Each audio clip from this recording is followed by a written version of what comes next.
குரல் கேட்டு அருளாயோ தலைவா, வரம் கேட்டு வருகின்றேன் இறைவா.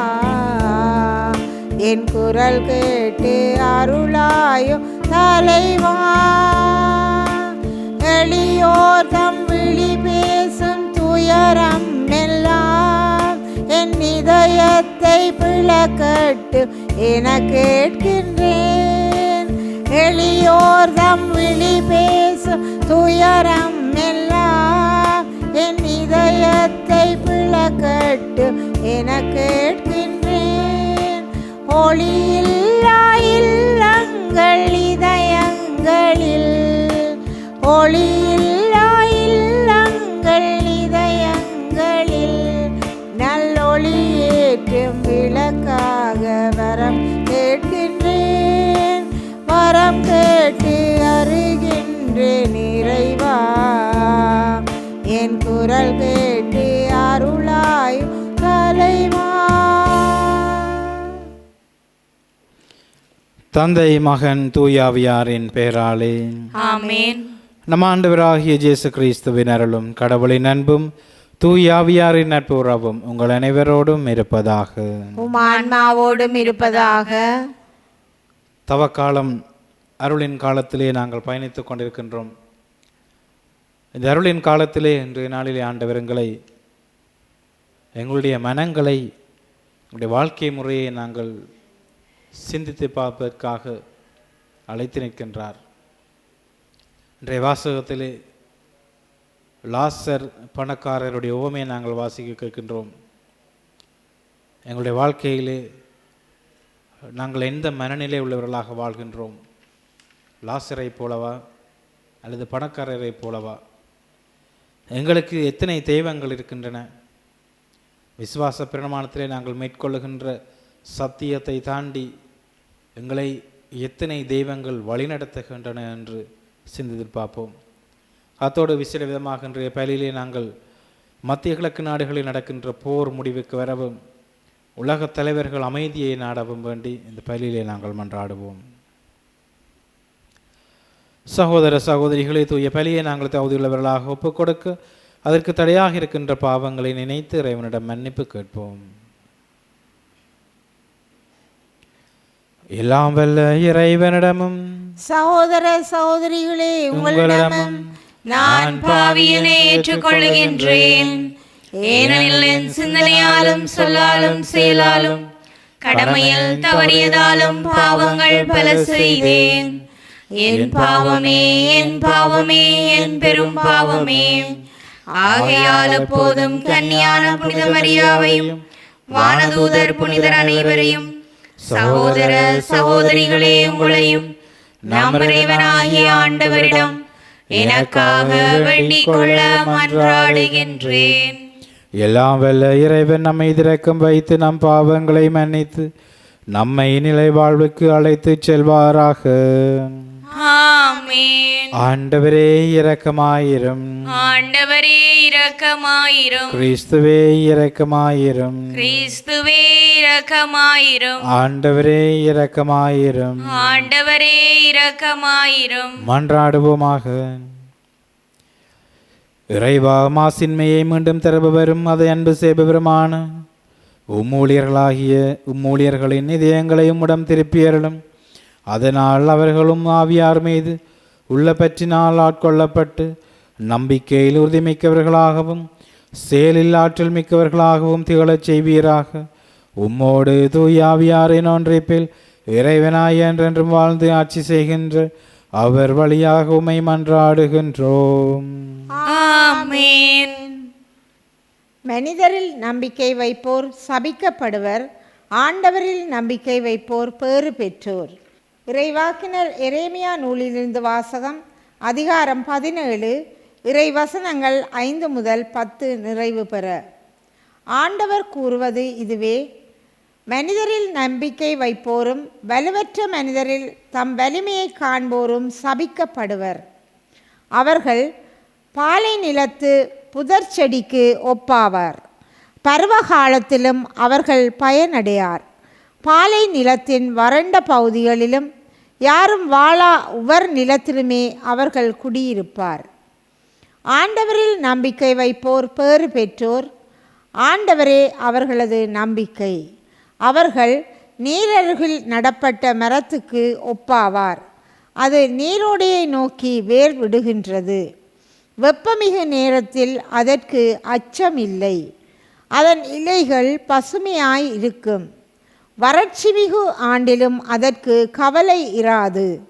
அது எப்போதும் கனி கொடுக்கும்.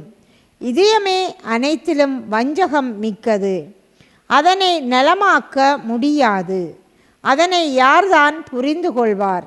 ஆண்டவராகிய நானே இதய சிந்தனைகளை ஆய்பவர், உள்ளுணர்வுகளை சோதித்து அறிபவர். ஒவ்வொருவரின் வழிகளுக்கும் செயல்களின் விளைவுக்கும் ஏற்றவாறு நடத்துபவர். இது ஆண்டவர் வழங்கும் அருள்வாக்கு. இறைவனுக்கு நன்றி. திருப்பாடல் 1 இறைவசனங்கள் 1 முதல் 4 மற்றும் 6. உங்கள் பல்லவியாக: ஆண்டவர் மீது நம்பிக்கை கொண்டவரே பேறு பெற்றவர். ஆண்டவர் மீது நம்பிக்கை கொண்டவரே பேறு பெற்றவர். ஆண்டவர் மீது நம்பிக்கை கொண்டவரே பேறு பெற்றவர். நற்பேறு பெற்றவர் யார்? அவர் பொல்லாரின் சொல்லின்படி நடவாதவர், பாவிகளின் தீயவழி நில்லாதவர், இகழ்வாரின் குழுவினில் அமராதவர். ஆனால் அவர் ஆண்டவரின் திருச்சட்டத்தில் மகிழ்ச்சியுறுபவர். அவரது சட்டத்தை பற்றி இரவும் பகலும் சிந்திப்பவர். ஆண்டவர் மீது நம்பிக்கை கொண்டவரே பேறு பெற்றவர். அவர் நீரோடையோரம் நடப்பட்ட மரம் போல் இருப்பார்.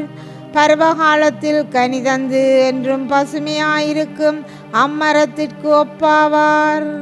தாம் செய்வதனைத்திலும் வெற்றி பெறுவார். ஆண்டவர் மீது நம்பிக்கை கொண்டவரே பேறு பெற்றவர். ஆனால் பொல்லார் அப்படி இல்லை. அவர்கள் காற்று அடித்து செல்லும் பதரை போலாவார். நேர்மையாளரின் நெறியை ஆண்டவர் கருத்தில் கொள்வார். பொல்லாரின் வழியோ அழிவை தரும். ஆண்டவர் மீது நம்பிக்கை கொண்டவரே பேறு பெற்றவர். ஆண்டவர் மீது நம்பிக்கை கொண்டவரே பேறு பெற்றவர்.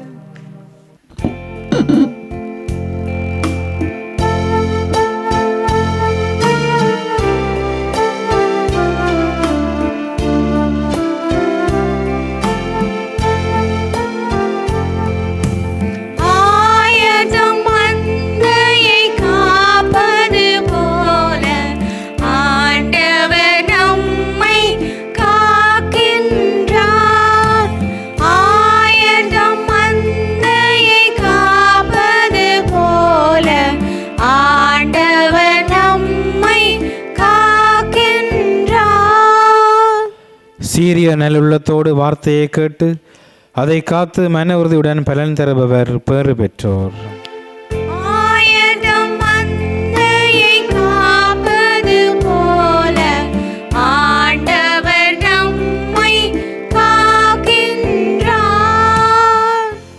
ஆண்டவர் உங்களோடு இருப்பாராக, உம் ஆன்மாவோடும் இருப்பாராக.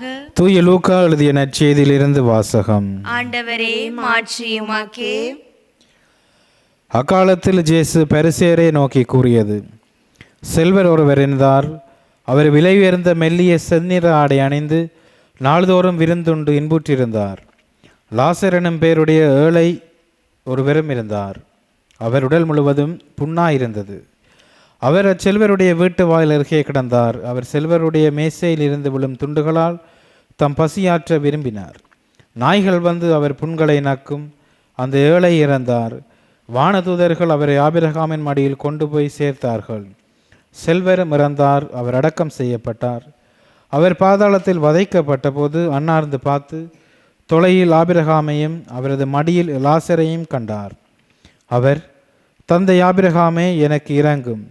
லாசர் தமது விரல் நுனியை தண்ணீரில் நினைத்து என் நாவை குளிரச் செய்ய அவரை அனுப்பும். ஏனெனில் இந்த தீப்பிழம்பில் நான் மிகுந்த வேதனைப்படுகிறேன் என்று உரக்க கூறினார்.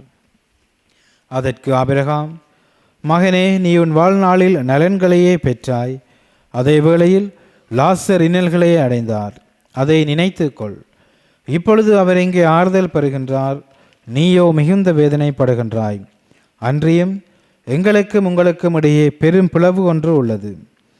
ஆகையால் இங்கிருந்து ஒருவர் உங்களிடம் வர விரும்பினாலும் கடந்து வர இயலாது, அங்கிருந்து நீங்கள் எங்களிடமும் கடந்து வரவும் இயலாது என்றார். அவர், அப்படியானால் தந்தையை அவரை என் தந்தை வீட்டுக்கு அனுப்புமாறு உம்மை வேண்டுகின்றேன். என் 5 சகோதரர்கள் உண்டு. அவர்களும் வேதனை மிகுந்த இந்த இடத்திற்கு வராதவாறு அவர்களை எச்சரிக்கலாமே என்றார். அதற்கு ஆபிரகாம், மோசேயும் இறைவாக்கினர்களும் அவர்களுக்கு உண்டு, அவர்களுக்கு செவிசாய்க்கட்டும் என்றார். அவர், அப்படியல்ல தந்தை ஆபிரகாமே, இறந்த ஒருவர் அவர்களிடம் போனால் அவர்கள் மனம் மாறுவார்கள் என்றார். ஆபிரகாம், அவர்கள் மோசேக்கும் இறைவாக்கினருக்கும் செவி சாய்க்காவிட்டால் இறந்த ஒருவர் உயிர்த்தெழுந்து அவரிடம் போனாலும் நம்ப மாட்டார்கள் என்றார். இது கிறிஸ்து வழங்கும் நற்செய்தி. கிறிஸ்துவே உமக்கு புகழ். இயேசுவுக்குள் பிரியமான உறவுகளே, இன்றைய வாசகத்தை நாங்கள் சற்று ஆராய்ந்து பார்த்தால் இன்றைய வாசகத்திலே காணப்படுகின்ற 2வது பகுதி, அதாவது அவர்கள் இறந்து விண்ணகம் சென்ற பின் ஏற்படுகின்ற பகுதியை தவிர்த்து இந்த வாசகத்தை நாங்கள் வாசிக்க கேட்போமேயானால் நாங்கள் எவ்வாறான வாழ்க்கையை வாழ விரும்புவோம்? பணக்காரரை போலவா அல்லது இந்த ஏழை லாசரை போலவா? உண்மையாக நாங்கள் இந்த பணக்காரரை போல் தான் வாழ விரும்புவோம். ஏனென்றால் நாங்கள் இந்த உலகத்திலே பணத்தை தேடி, புகழை தேடி, செல்வத்தை தேடி ஓடிக்கொண்டிருக்கின்றோம். நாங்கள் என்ன செய்தாலும் அங்கே எங்களுடைய பேர் பேசப்பட வேண்டும், நாங்கள் செய்கின்றது அங்கே நிலைநாட்டப்பட வேண்டும், எங்களுடைய புகழ் அங்கே ஓங்கப்பட வேண்டும், நாங்கள் பெரும் பணக்காரர்களாக வாழ வேண்டும். இதுதான் எங்களுடைய வாழ்வின் இலட்சியமாக இருக்கின்றது. நாங்கள் ஆலய பணி செய்தாலும் தொண்டு செய்தாலும் அங்கே என்னுடைய பேர் நிலைநாட்டப்பட வேண்டும் என்று எங்களுடைய பல பேர் உழைத்து கொண்டிருக்கின்றோம், ஓடிக்கொண்டிருக்கின்றோம். ஆக இந்த பணக்காரர் விண்ணகத்திற்கு நுழையலாமா? இந்த பணக்காரராக செல்வத்தோடு வாழ்கின்றவர்கள் இறையாட்சிக்குள் நுழைய முடியுமா என்பது ஒரு கேள்வியாக இருக்கின்றது. கிறிஸ்து இயேசு சொல்லுகின்றார், எங்களுடைய வாழ்க்கையை நற்செய்தியின்படி வாழாவிட்டால் எங்களுடைய வாழ்க்கை அழிவது திண்ணம். நாங்கள் பணக்காரராக இருக்கலாம், நாங்கள் ஏழையாக இருக்கலாம், நாங்கள் எவ்வாறான வாழ்க்கையும் வாழ்ந்து கொண்டிருக்கலாம்.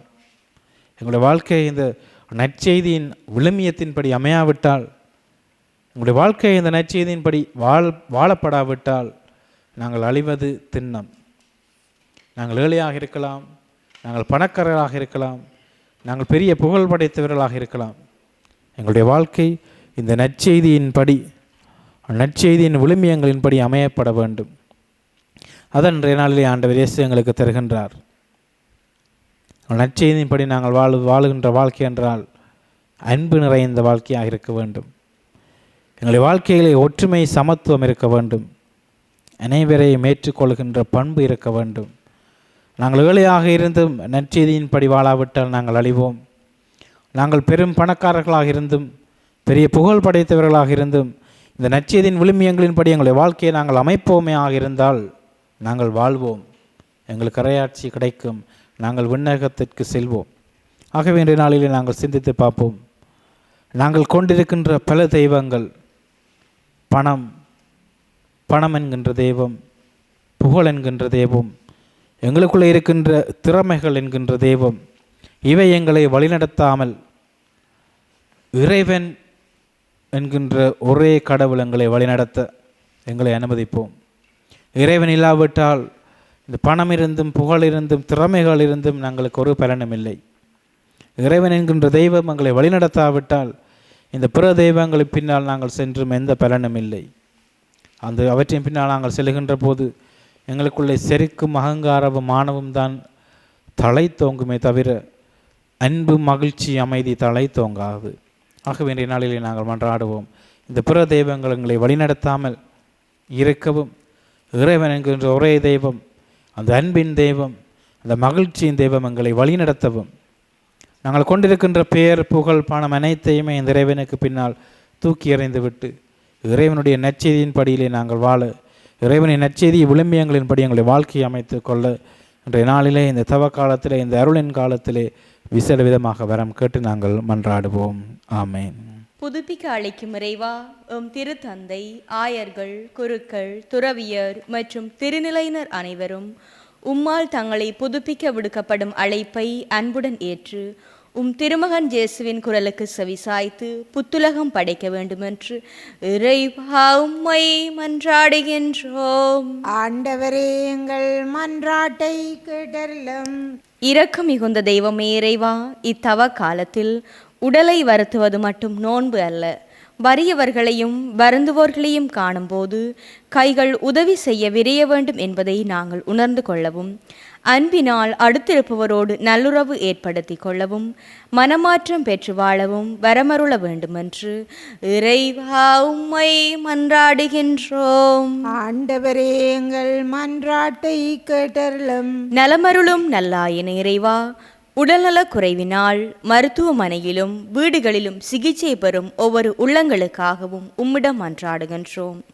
உமது அன்பு கரங்களால் அவர்கள் ஒவ்வொருவரையும் தொட்டு குணப்படுத்த வேண்டுமென்று இறைவா உம்மை மன்றாடுகின்றோம். ஆண்டவரே, எங்கள் மன்றாட்டை கேட்டருளும். அருளின் ஊற்றே இறைவா, மத்திய கிழக்கு நாடுகளில் நிலவும் அமைதியற்ற சூழ்நிலை மாறிடவும், அப்பகுதி மக்கள் போரின் கொடுமைகளிலிருந்து விடுபடவும், அந்நாடுகளின் தலைவர்கள் மக்களின் அவதி நிலையை உணர்ந்து போரை நிறுத்த தேவையான நல்ல மனநிலையை அவர்களுக்கு அளித்தருள வேண்டுமென்று இறைவா உம்மை மன்றாடுகின்றோம். ஆண்டவரே, எங்கள் மன்றாட்டை கேட்டருளும். எங்களுடைய தனிப்பட்ட கருத்துக்களுக்காக மன்றாடுவோம். குறிப்பாக இன்றைய நாளிலே தங்களுடைய பிறந்த நாட்கள், நினைவு நாட்கள், இறந்தவர்களை நினைவு கூறுகின்றவர்களுக்காக மன்றாடுவோம். இனமாக தங்களுடைய திருமண, குருத்துவ, துறவர நினைவு நாட்கள் நினைவு கூறுகின்றவர்கள், வாழ்வில் முக்கியமான தருணங்களை நினைவு கூறுகின்றவர்களுக்காக மன்றாடுவோம். இவர்கள் அனைவரையும் இறைவன் நிறைவாக ஆசீர்வதிக்க வேண்டும். இறந்த ஆத்மாக்களை போதும் நித்தியத்துக்கு இறைவனோடு உறவாட இறைவன் அருள் கூற வேண்டும் என்று மன்றாடுவோம். இன்னும் சிறப்பாக மத்திய கிழக்கு நாடுகளிலே பணிபுரிகின்ற எங்களுடைய உறவினர்கள், எங்களுடைய பிள்ளைகள், எங்களுடைய பெற்றோர்கள் அனைவரையும் இறைவனுடைய பாதுகாப்பினால் எந்தவித தீமையும் அவர்களை அணுகாமல் இருக்க, அவர்கள் சுகமாக இருக்க, பாதுகாப்பாக இருக்க இறைவன் அருள் கூற வேண்டும் என்று மன்றாடுவோம். அங்கே சூழ்ந்துள்ள போர் மேகங்கள் நீங்கி அந்த மக்கள் அமைதியில் நிலைப்பார, அமைதியாக இருக்கவும், சமாதானமாக இருக்கவும், இனமாக அந்த போரினாலே பாதிக்கப்படுகின்ற ஏழைகளுடைய வாழ்க்கை சுபிட்சமாக மாற இறைவன் அருள் கூற வேண்டும் என்றும் இந்த நேரத்திலே நாங்கள் மன்றாடுவோம். அன்பும் வெள்ளம் என்ற இந்த ஆண்டவரே, நம்பிக்கையோடு உடைய பிள்ளைகளாகிய நாங்கள் சமர்ப்பித்த இந்த வேண்டுதலை கனிவுடன் செவிசாய்த்து இந்த ஆசீர்வாதத்தின் காலத்திலே நாங்கள் ஆசீர்வாதத்தின் மக்களாக இருக்க எங்களுடைய பாவ வாழ்க்கையை ஒதுக்கி நாங்கள் உம்முடைய பிள்ளைகளாக வாழ நிறைய அருள் கூர்ந்தருளும். இந்த மன்றாட்டுக்களை எல்லாம் எங்கள் ஆண்டவர் ஆகிய கிறிஸ்து வழியாக உம்மை பார்த்து மன்றாடுகின்றோம். ஆமேன்.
இருப்பவர் கொடுப்பதில்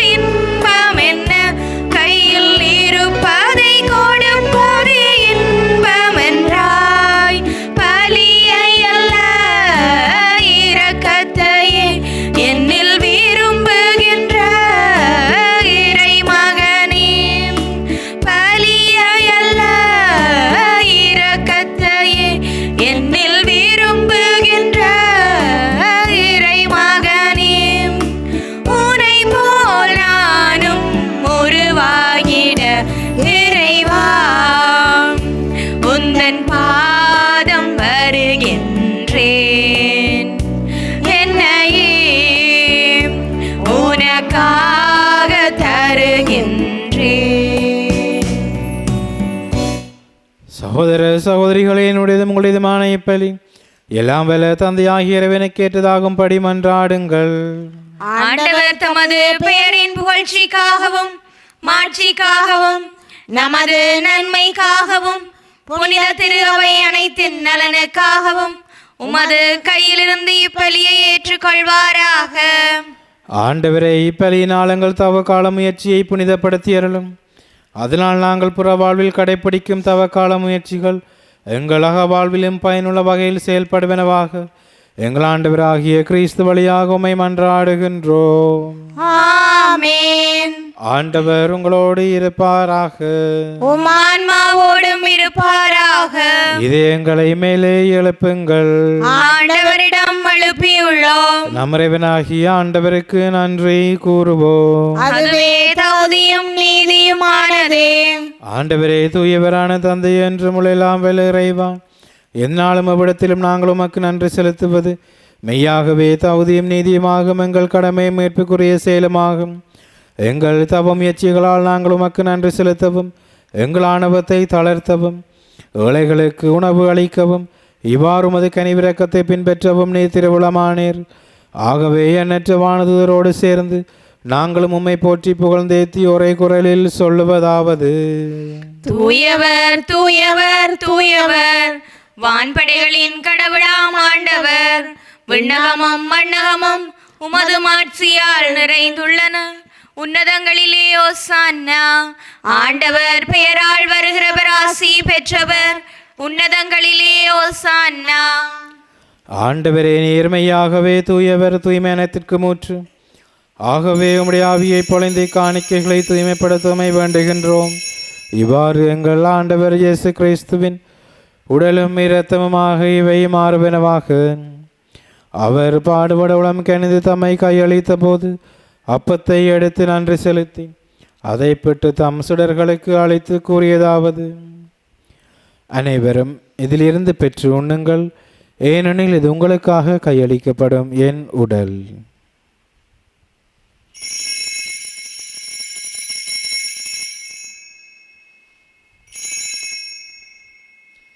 அவ்வண்ணமே இரவு விருந்தை அருந்திய பின் கிண்ணத்தையும் எடுத்து மீண்டும் உமக்கு நன்றி கூறி தம் சுடர்களுக்கு அழைத்து அவர் கூறியதாவது: அனைவரும் இதிலிருந்து பெற்று பருகுங்கள், ஏனெனில் இது புதிய நிலையான உடன்படிக்கைக்குரிய இரத்தத்தின் கிண்ணம். இது பாவ மன்னிப்புக்கென்று உங்களுக்காகவும் பலருக்காகவும் சிந்தப்படும். இதை என் நினைவாக செய்யுங்கள்.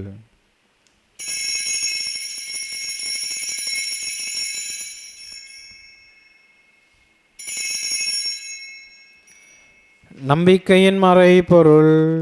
உலகின் மீட்பரே, எங்களை மீட்டருளும். உமது சிலுவையினாலும் உயிர்ப்பினாலும் எங்களுக்கு விடுதலை அளித்தவர் நீரே. ஆகவே ஆண்டவரே, நாங்கள் கிறிஸ்துவின் இறப்பினையும் உயிர்ப்பினையும் நினைவு கூர்ந்து வாழ்வதரும் அப்பத்தையும் மீட்பளிக்கும் கிண்ணத்தையும் அக்கு ஒப்பு கொடுக்கின்றோம். தினமும் என்று உமக்கு ஊழியம் புரிய தகுந்தவர்களை எங்களை ஏற்றுக்கொண்டீர். எனவே உமக்கு நன்றி செலுத்துகின்றோம். மேலும் கிறிஸ்துவின் உடலிலும் இரத்தத்திலும் பங்கு கொள்ளும் எங்களை தூய ஆவியார் ஒன்று சேர்க்க வேண்டுமென உம்மை தாழ்மையுடன் மன்றாடுகின்றோம். ஆண்டவரே, உலகெங்கும் பரவியிருக்கும் திரு அவை நினைவு கூர்ந்தருளும். எங்கள் திருத்தந்தை 14ஆம் லியோ, எங்கள் ஜஸ்டின் ஞான பிரகாசம் ஆண்டகை, எல்லா திருநிலையினராகிய அனைவரோடும் மது திரு அவை அன்பில் நிறைவு பெறச் செய்தருளும். மேலும் உயிர்த்தலும் எதிர்நோக்குடன் துயில் கொள்ளும் எங்கள் சகோதர சகோதரிகளையும் இறந்தோர் அனைவரையும் இரக்கத்துடன் நினைவு கூர்ந்து உமது திருமுகவழியில் ஏற்றருளும். எங்கள் அனைவரும் மீதும் இரக்கமாயிரும். கடவுளின் கன்னித்தாயான புனித மரியா, அவருடைய கணவரான புனித ஜோசேப்பு, புனித திருத்தூதர்கள், இவ்வுலகில் மோக்குந்தவராயிருந்தோர் ஆகிய புனிதர் அனைவருடனும் நாங்கள் நிலை வாழ்வில் பங்கு கொள்ளும் தகுதி பெற்று திருமகன் இயேசு கிறிஸ்து வழியாக உம்மை புகழ்ந்தேத்தும் வரமருள உம்மை மன்றாடுகின்றோம். இவர் வழியாக இவரோடு இவரில் எல்லாம் வல்ல இறைவனாகிய தந்தையே, தூய ஆவியாரின் ஒன்றிப்பில் எல்லா புகழும் ஆட்சியும் என்றென்று உமக்கே உரியதே. ஆமென். இறைவன் கேட்டு தந்த சபத்தை நம்பிக்கையின் மக்களாக துணிவுடன் சொல்லி மன்றாடுவோம். விண்ணுலகில் இருக்கிற எங்கள் தந்தையே, உமது பெயர் தூயதென போற்ற பெறுக. உமது ஆட்சி வருக. உமது திருவிழம் விண்ணுலகில் நிறைவேறுவது போல மண்ணுலகிலும் நிறைவேறுக. எங்கள் அன்றாட உணவை இன்று எங்களுக்கு தாரும். எங்களுக்கு எதிராக குற்றம் செய்வோரை நாங்கள் மன்னிப்பது போல எங்கள் குற்றங்களை மன்னியும். எங்களை சோதனைக்குட்படுத்தாதேயும், தீமையிலிருந்து எங்களை விடுவித்தருளும். ஆண்டவரே, தீமையனைத்திலும் இருந்து எங்களை விடுவித்து எங்கள் வாழ்நாளில் அமைதியை கனிவுடன் அருளுமை மன்றாடுகின்றோம். உமது இரக்கத்தின் உதவியால் நாங்கள் பாவத்திலிருந்து எப்போதும் விடுதலை பெற்று யாதொரு கலக்கமின்றி நலமாயிருப்போமாக.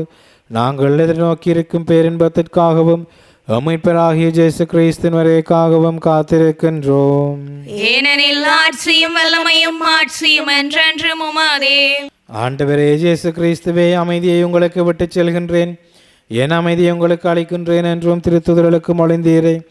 எங்கள் பாவங்களை பாராமல் உமது திரு அவை நம்பிக்கையை கண்ணோக்கி உமது திருவுளத்துக்கு ஏற்பதற்கு அமைதியை முற்றுமே அளித்தருள்வீராக. என்றென்றும் வாழ்ந்து ஆட்சி செய்கின்றவர் நீரே. ஆமென். ஆண்டவருடைய அமைதி உங்களோடு என்றும் இருப்பதாக, உமான்மாவோடும் இருப்பதாக. ஒருவருக்கொருவர் இறைவன் தருகின்ற அமைதியை பகிர்ந்து கொள்வோம். உலகின் பாவங்களை போக்கும் இறைவனின் செம்மறியே, எங்கள் மேல் இரக்கமாயிரும். உலகின் பாவங்களை போக்கும் இறைவனின் செம்மறியே, எங்கள் மேல் இரக்கமாயிரும். உலகின் பாவங்களை போக்கும் இறைவனின் செம்மறியே, எங்களுக்கு அமைதியை அளித்தருளும். இதோ இறைவனின் செம்மறி, இது உலகின் பாவங்களை போக்குகின்றவர். செம்மறியின் விருந்துக்கு அழைக்க பெற்றோர் பெறு பெற்றோர். ஆண்டவரே, நீர் என் இல்லத்தில் எழுந்தருள நான் தகுதியற்றவள். ஆனால் ஒரு வார்த்தை மட்டும் சொல்லி அருளும், எனது ஆன்மா நலமடையும்.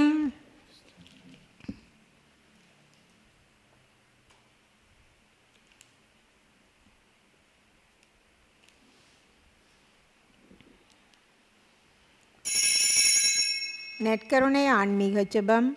நற்கருணையில் உயிருடலாக வீற்றிருக்கும் ஆண்டவராகிய இயேசுவே, இத்தருணத்தில் அருட்சாதன வடிவில் உம்மை பெற்றுக்கொள்ள இயலாததால் நான் உம்மை ஆன்மீக ரீதியில் பெற்றுக்கொள்ள மிகுந்த ஆசையாயிருக்கின்றேன். ஆண்டவராகிய இயேசுவே, என் உள்ளத்தில் எழுந்தருளி வாரும். ஆமேன்.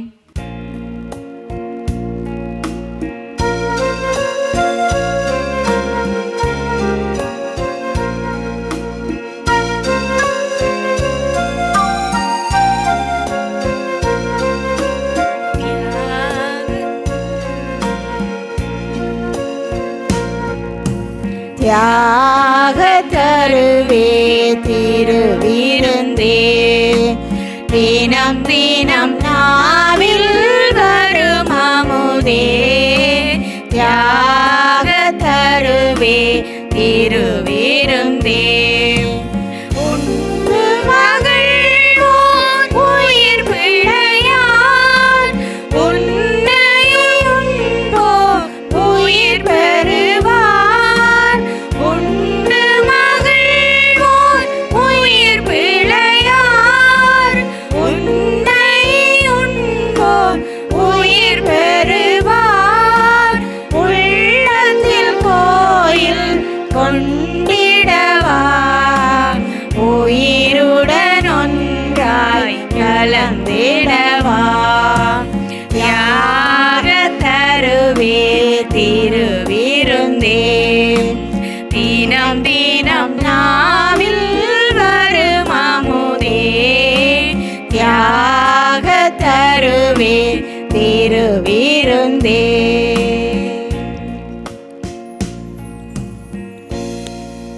நன்றி கூறி மன்றாடுவோமாக. இறைவா, தியாக பலி எங்களில் செயலாக்கத்துடன் நிலைத்திருப்பதாக. இது ஆற்றலுடன் எங்களை உறுதிப்படுத்த அருள்வீராக. எங்கள் ஆண்டவராகிய கிறிஸ்து வழியாக உம்மை மன்றாடுகின்றோம். ஆமென். ஆண்டவர் உங்களோடு இருப்பாராக. ஆன்மாவோடும் இருப்பாராக. எல்லாம் வல்ல இறைவன் தந்தை, மகன், தூயாவியார் உங்களையும் உங்கள் குடும்பங்களையும் நிறைவாக ஆசீர்வதிப்பாராக.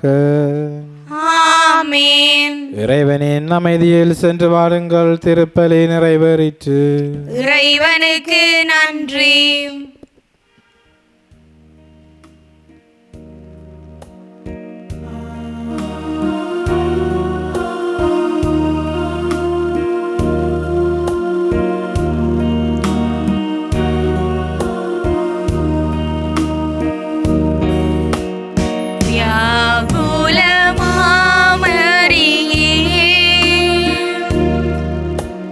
தியாகத்தின் மாதாவே,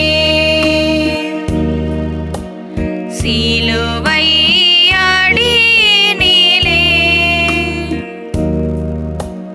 சிந்தை நொந்தழுதாயோ, கண்ணீர் சிந்திய மனிதருக்கு அருள் பண்ணிய திருமகனை மன்னவர்க்காக தன்னுயிரை என்று மாய்த்திட கண்டதினார் வியாகுல மாமரியே, தியாகத்தின் மாதாவே, சிலுவை அடியினிலே சிந்தை நொந்தழுதாயோ.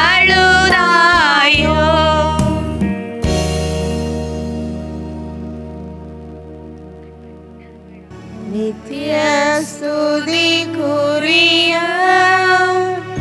பரிசுத்த நற்கருணைக்கு பக்தியாய் ஆராதனை எத்திசையும் புரிவோம். நித்திய ஸ்துதிக்குரிய பரிசுத்த நற்கருணைக்கு பக்தியாய் ஆராதனை எத்திசையும் புரிவோம். நித்திய ஸ்துதிக்குரிய பரிசுத்த நற்கருணைக்கு பக்தியாய் ஆராதனை எத்திசையும் புரிவோம். திருச்சிலுவை அடையாளத்தினாலே எங்கள் பகைவரிடமிருந்து எங்களை மீட்டருளும். எங்கள் இறைவா, தந்தை, மகன், தூய ஆவியாரின் பெயராலே ஆமென்.